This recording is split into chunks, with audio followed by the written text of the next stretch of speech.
Hello বন্ধুরা, কেমন আছো তোমরা সবাই? আশা করি তোমরা সবাই খুব ভালো আছো এবং আমিও খুব ভালো আছি। তো আজকের দিনটা ছিল খুবই স্পেশাল, কারণ আজকে ছিল আমার এক্সাম আর রাত্রে ছিল আমাদের ট্রেন। তো যাই হোক, ঠিক সময় মতো চলে আসলাম এক্সাম সেন্টারে এবং চলে গেলাম এক্সাম দিতে। তো পরে এক্সাম থেকে বাড়িতে চলে আসলাম। তো বাড়িতে এসে দেখো ব্লগ করার সময় পাইনি, কারণ বাড়িতে আসতে আসতে অনেক লেট হয়ে গিয়েছিল, আর তারপর আর এত তাড়াহুড়ার মধ্যে আর আমি ব্লগ করার সময় পাইনি। তো যাই হোক, আমার কাকু কাকিমণিরা আমাদের ট্রেন স্টেশন ছাড়তে চলে এলো।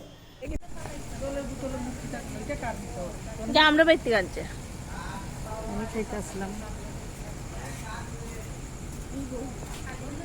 তারপর দেখো কাকিমণি আম্মাকে ধরে ধরে নিয়ে আসছিল, আর তার মধ্যে আমাদের ট্রেনও চলে আসলো।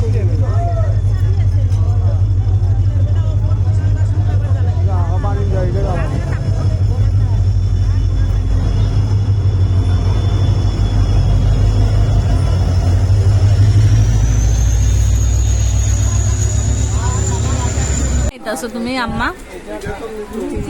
রুটির সাথে কি খাইতাছো? সোয়াবিন ভাজা নেই? সোয়াবিন ভাজা নেই?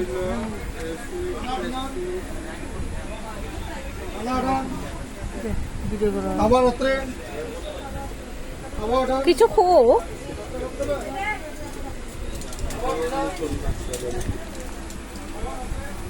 তারপর সবাই খাওয়া দাওয়া করে নিয়েছিল, কারণ অনেকটা রাত্র হয়ে গিয়েছিল। তো মা বাবা আম্মা ভাই মা সবাই খেয়ে নিয়েছিল, শুধু আমার খাওয়াটা বাকি ছিল, কারণ তখনও আমার খাবার আসেনি।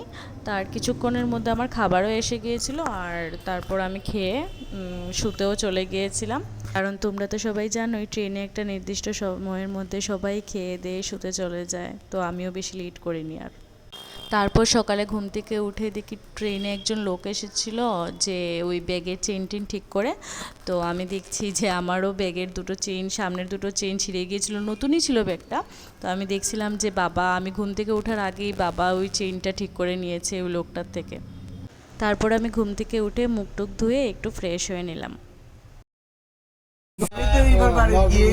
ওখান থেকে 2 ঘন্টা 3 ঘন্টা করে প্রত্যেকদিন পড়বো। নেক্সট যেটা আইবা 1.5 বছর আগে 1 বছর আগে পরেরটা এরপরে ঠিক মতো হয়ে না আইবো। 2 বছর 27 এর আগে আইবো বাবা, হয়তো 26 এ আবার আইতে পারে, 27 এ আইবো।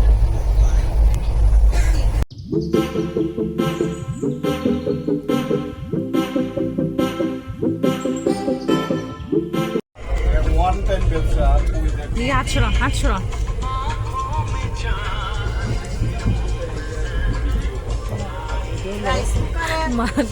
মা দেখো মা আমার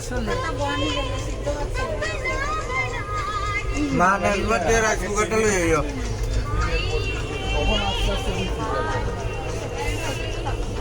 তো সকাল সকাল আমার খাবারও চলে আসলো, আর ট্রেনে থেকেই বুক করেছিলাম খাবার। তো যাই হোক, খাবার তো এত ভালো হয়নি, বাট যাই হোক, খেতে তো হবে, কিছু করার নেই। তো আমি আর আমার ভাই মিলে খাওয়া দাওয়া করে নিলাম সকালে ট্রেনের মধ্যেই।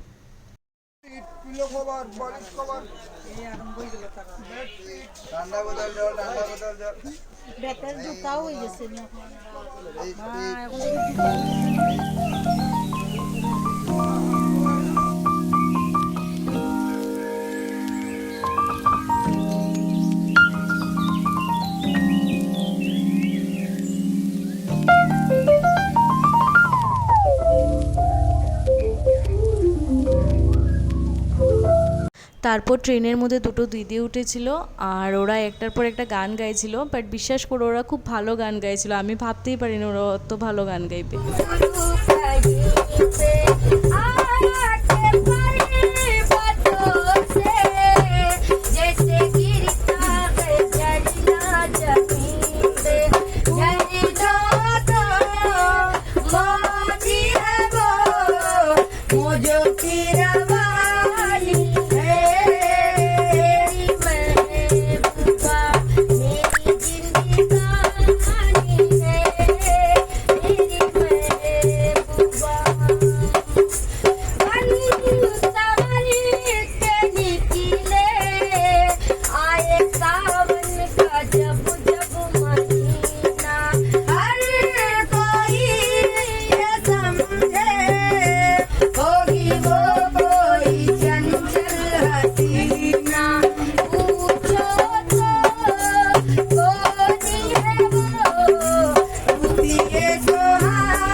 মানে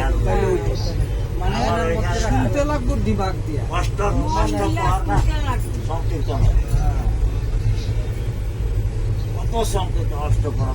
তাইনে যখন এই ধর্ম সম্বন্ধে কথাটি বললো এটা কিন্তু তাইনে বহুত বড় পুণ্য করছে। এটা কইছে জানো নি? মানে আমরা বুঝাইছে, মানে আমরা জিনিসটা বুঝছি তো, আর আমরাও শুননা বহুত বড় পুণ্য করছি। কই আর এটা मतलब वो जो पॉपकॉर्न है ना, वो पॉपकॉर्न का। আর এই দেখো এদিকে মা বাবা ভাই আমি কাউকে বুঝিয়ে পারছিলাম না যে এটা গম গাছ না, এটা ভুট্টা গাছ। বাট যাই হোক লাস্ট পর্যন্ত তারা বুঝতে পারলো। ভুট্টা গাছ যে খু মুখে খু ভুট্টা গাছ না এটা। হ্যাঁ, স্বীকার করেছি। আর দেখো এইসব গল্প করতে করতে পুরো 1.5 দিন কাটিয়ে আমরা আমাদের প্রয়াগরাজ চৌকি স্টেশনেও পৌঁছে গেলাম। আমরা এখন নেমে যাব, স্টেশন এসে পড়েছি। আর 2-3 মিনিটের মধ্যেই আমাদের স্টেশন, তো আমরা এখানেই নেমে যাব। তো দেখো আমরা সবাই নেমে পড়েছি প্রয়াগরাজ চৌকি স্টেশনে। তো আজকের জন্য ব্লগটা এখানেই শেষ করছি। যদি তোমাদের আমার ব্লগটা ভালো লেগে থাকে তাহলে please like comment and share করে দিও, আর সাবস্ক্রাইবও করে দিও। তো আজকের জন্য শুভরাত্রি, টাটা, বাই বাই।